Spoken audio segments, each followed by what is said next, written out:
Саламатсыздар, урматтуу Чалкан медиа каналынын көрөрмандары, өлкөбүздө алынган акыркы сааттагы жаңылыктар менен сиздерди тааныштырабыз. Биздин каналга катталып, ой-пикирлериңиздер менен бөлүшүңүздөр. Олимпиада Махмудов, Тыныбекова, Шаршембеков, Медет кызы кайсы күндөрү күрөшөрү белгилүү болду. Олимпиада оюндары өтөт. Учурда Кыргызстандын Куржунунда Олимпиадага 5 жолдомо бар. Грек-Рим күрөшүнөн Жоломан Шаршембеков 60 кг салмакта, Акчол Махмудов 77 кг салмакта, кыз келиндер күрөшүнөн Айсулуу Тыныбекова 62 кг салмакта, Айпери Медет кызы 76 кг салмакта жана сууда сүзүүдөн Денис Петрашов лицензия алган. Дүйнөлүк күрөш уюмунун сайтында Олимпиада оюндарында балбандар кайсы күндөрү беттешке чыгары тууралуу маалымат жарыяланган. Маалымат кылай, күрөш боюнча мелдеш 5-11 август күндөрү болуп өтөт. Таймаштын алгачкы күнүндө 5 августта Олимпиадага лицензия алган кыргызстандык спортчулардын ичинен Жоломан Шаршембеков биринчилерден болуп килем үстүнө чыгат. Алтын үчүн беттештер 6 августта өтөт. Акчол Махмудов 6 августта таймашка чыгат. Финалдык беттештер 7 августта болот. Андан кийин 9 августта Айсулуу Тыныбекова күрөшөт. 10 августта финалдык таймаштар болот. Ал эми Айпери Медет кызы 10 августта күрөшөт. Алтын үчүн беттештер 11 августта өтөт. Белгилей кетсек, алдыда Олимпиадага лицензия бере турган континенталдык жана дүйнөлүк мелдештер өтөт. Аталган мелдештерде кыргызстандык башка балбандар жолдомо алууга ат салышат. Денис Петрашов Азия чемпионатынан дагы бир алтын утту. Кыргызстандык сууда сүзүүчү Денис Петрашов Филиппиндин Нью-Кларк Сити шаарында өтүп жаткан Азия чемпионатында брас ыкмасы менен 200 метр аралыктан өтүп, экинчи алтынын алды. Бул туурасында өлкөнүн дене тарбия жана спорт департаментинен кабарлашты. Спортчу 200 метрди 2 мүнөт 12 секундта сүзүп өткөн. Петрашов буга чейин ушул эле мелдеште 50 метрлик аралыкта да мыктылыгын көрсөтүп, алтын тагынган. Урматтуу мекендеш, Ширетмен тиркемеси жакшы мүмкүнчүлүктөрдү жарыялап жатат. Эгерде сизде ширетүү цехиңиз болуп, кайсы бир товарды өндүрүп келсеңиз, мындан ары Ширетмен тиркемесине жайгаштырып, товарыңызды сатууга мүмкүнчүлүк ачылды. Ошондой эле курулуштарга жакшы ширетүүчүлөрдү Ширетмен тиркемесинен табууга болот. Ал үчүн Ширетмен тиркемесин Google Play'ден же App Store аркылуу жүктөп алып, регистрация кылып коюу жетиштүү болот. А эгерде автоунааңыз бузулуп, уста издеп жаткан болсоңуз, дал ошол Ширетмен тиркемесинин иштөө принциптеринде эле автомен тиркемесин көчүрүп алып пайдалансаңыз болот. Автомен тиркемеси аркылуу автоунаа усталарын оңой тапканга, алардын түрлөрү же тажрыйбасына карап, автоунааңызды оңдотуп алсаңыз болот. Кененирээк маалыматтарды төмөндөгү Instagram баракчадан же сайт аркылуу таанышсаңыздар болот. Кумтөр Жетегиз райондук ооруканасына УЗИ аппаратын сатып берди. Кумтөр Gold Company социалдык жоопкерчиликтүү компания катары жалпы элдик маанидеги көйгөйлөргө өзгөчө көңүл буруп келет. Айрыкча калк саламаттыгына байланышкан маселелер артыкчылыктуу орунда турат. Жакында эле Кумтөр ишканасы жарандардын ден соолугуна кам көрүү жана ар кандай жугуштуу илдеттерди алдын ала аныктоо үчүн өтө зарыл болгон УЗИ аппараттарын Жетегиз райондук жалпы дарыгерлер практикалык борборуна сатып берди.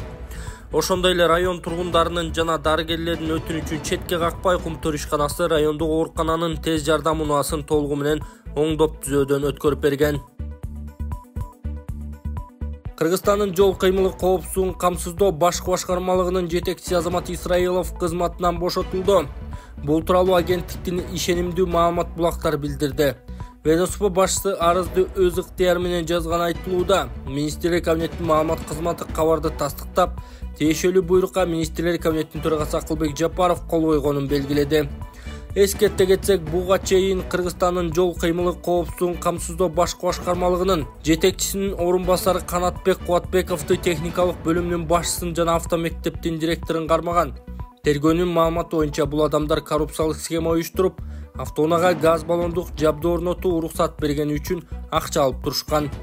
Соттун чечими менен Кубатбеков учурда үй камагында болсо, калган айыпталуучулар тергөө абагында кармалып отурушат.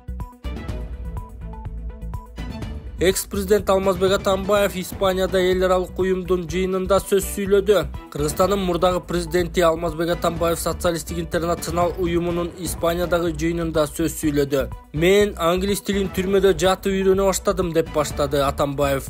Атамбаев абакта жатканда келип жолугуп кеткен социалисттик интернационалдын мурдагы башкы катчысы Луис Аялага, Испаниянын тышкы иштер министри Хосе Мануэль Альвареске жана парламенттик комитеттин башчысы Хане Джалуллага ыраазычылык билдирди.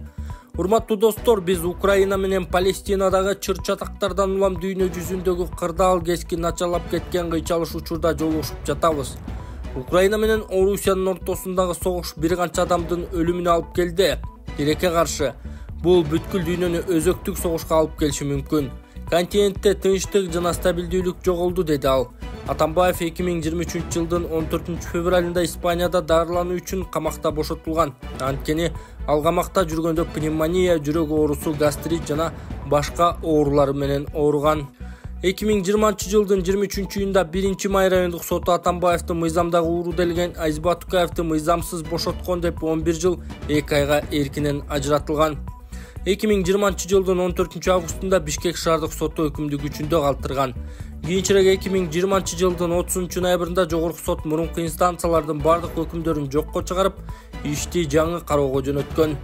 Бирок бир канча убакыттан кийин жогорку сот 2021 жылдын октябрында бул иш боюнча кайра өкүм чыгарган. 2023 жылдын 13 февралында жогорку сот мурдагы чечимин жокко чыгарып, жаңачылган жагдайларга байланыштуу ишти биринчи инстанцияга жөнөткөн. Кыргызстанда маркумдардын денесин өрттөөгө уруксат берилди. Кыргызстанда каза болгон адамдардын сөөгүн атайын жайларда, крематорийлерде өрттөөгө уруксат берилди. Тиешелүү мыйзамга Садыр Жапаров кол койгон. Мыйзам долбоорун 2023 жылдын 28 декабрында жогорку кеңеш кабыл алган. Ага ылайык сөөк айрым жагдайларда өрттөлөт. Тактап айтканда, адам өзү сөөгүн өрттөө жолу менен акыркы сапарга кетүүсүн чечсе, керээс калтырса, киши абакта каза болсо, жубайы, жакын туугандары же башка туугандар болбогон маалда жана тег жайы аныкталбаган сөөктөрдү өрттөөгө уруксат берилет. Мындан сырткары өзгөчө кооптуу инфекциялык ооруканалардын жайылуусунун алдын алуу максатында карантиндик жана өзгөчө кооптуу инфекциялардан түшүнүксүз этиологиядагы инфекциядан каза болгон маркумдардын сөөгүн өрттөөгө болот. Сөөктү жайга коюунун тигил же бул ырым-жырымын сактоо менен маркумдардын денелерин отко берүүнү, кремациялоого атайын адистештирилген кызматтар крематорийлер аткарат. Алар сөөктөрдү өрттөп, гүлүн жерге көмөт. Крематорийлер атайын бөлүнгөн жерлерге курулуп, республикалык жана жергиликтүү бюджеттердин каражаттарынын эсебинен каржыланат. Крематорийди чарбачыл субъекттер, жеке тараптар ача алат деп айтылат маалыматта. Саламатсыздарбы, мен Эл Үмүтү фондунун жетекчиси Болотбек Айдаркулов. Сиздерге отчет катары сбор башталгандан бери 3 февралга карата сколиоз оорусу менен ооруган кичинекей кызыбыз Маликага 200 000 сом акча каражаты чогулду. Дагы 1 580 000 сом каражат жетпей турат. Келиңиздер, ушул видеого 1 мүнөт убакыт бөлүп, ушул Малика үчүн дагы бир жолу ушул каражаттын топтолушуна себепчи болуп кетиңиздер. Саламатсыздарбы, урматтуу кыргыз элим. Ушу сиздердин жардамыңыздарга муктаж болуп турабыз. Кичинекей кызыбыз Малика ушу кичинекей кезинен бери ушу сколиоз оорусу менен жабыркап келет. Ушу кызыбыздын биз дагы айыгып кетишин, элдин балдарында болуп ойношун, тилеген максаттарына оюна жетишин аракет кылабыз. Ушуга сиздердин жардамыңыздар керек. Ушуга биздин акчабыз, каражатыбыз жетишпей атат. Ошого жардам берип коюшуңуздарды өтүнөбүз. Акчага котором десеңиздер, Сбербанк Болотбек С деп чыгат, Мбанк Болотбек А деп чыгат. Ушул номерге которо берсеңиздер болот. Ага жардам берип коюңуздар, урматтуу кыргыз элим. Сиздерди жакшы көрөм. Икрамов Жээнбековдун кол тийбестиги маселеси боюнча кол топтоо жүрүп жатканын айтты. Жогорку кеңеште экс-президент Сооронбай Жээнбековдун кол тийбестикти кепилдеген экс-президент деген расмий макамына байланыштуу кол топтоо жүрүп жатканын 29 февралда Азаттыкка курган маегинде парламент депутаты элдик тобунун мүчөсү Тазабек Икрамов билдирген. Бул маселе топтун ичинде талкууланбаганын, ар бир депутат өзүнүн сунушун, ой-пикирин жалпы жыйынга алып чыкканга же комиссия түзгөнгө сунушун бере аларын айткан депутат.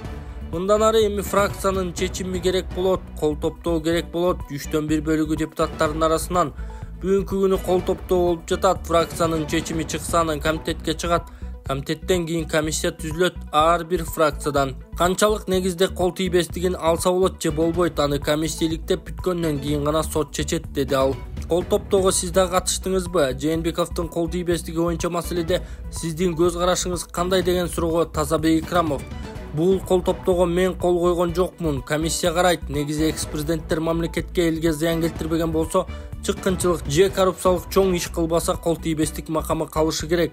Ал эми мамлекетке зыян келтирген болсо, чыккынчылык кылып же ушундай бир маселелер жаралган болсо, сот күнөөлүү деп чечкен болсо, макамы алынышы керек. 28 февралда Жогорку Кеңештин депутаты элдик депутаттык тобунун төрагасы Акылбек Түмөнбаев парламентте Сооронбай Жээнбековду экс-президент макамынан ажыратуу демилгесин көтөрүп, депутаттык комиссия түзүү сунушун берген. Ал бажы кызматынын төрагасы мурдагы орун басары издөөдө жүргөн Райымбек Матраимов менен байланышы бар адамдар мамлекеттик кызматтан алынып жатканын айтып, Сооронбай Жээнбековдун да ал менен байланышы бар экенин айткан.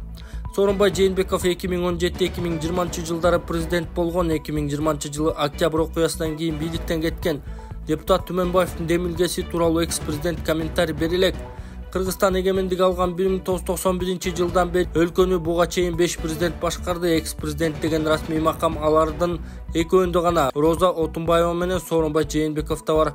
Аскар Акаев менен Курманбек Бакиев экс макамынан 2013 жылдагы убактылуу өкмөттүн декрети. Алмазбек Атамбаев Жогорку Кеңештин 2019 жылдын 27 июндагы токтом менен ажыратылган. Бешөөнүн арасынан Отунбаева менен Атамбаев мөөнөтүнүн аягына чейин отуруп, бийликти өз ыктыяры менен өткөрүп беришкен. Акылбек Жапаров жумушчу сапары менен Кашкар шаарына барды. Министрлер кабинетинин төрагасы Акылбек Жапаров жумушчу сапары менен Кашкар шаарына Кытай Республикасына барды. Бул тууралуу өкмөттүн маалымат кызматы билдирди. Жапаров сапардын алкагында Кыргызстан, Өзбекстан жана Синьцзян уйгур автономдуу районунун өкмөттөрүнүн 3 тараптуу жолугушууна катыша турганы айтылат. Мындан тышкары эрке штам көзөмөл өткөрүү пунктуна, Кашкар эркин экономикалык аймагына, Кашкардагы Нарын эркин экономикалык аймагынын кампасына жана Кыргыз почтасы ачык акционердик коомунун Бондалык кампасына баруусу күтүлүүдө.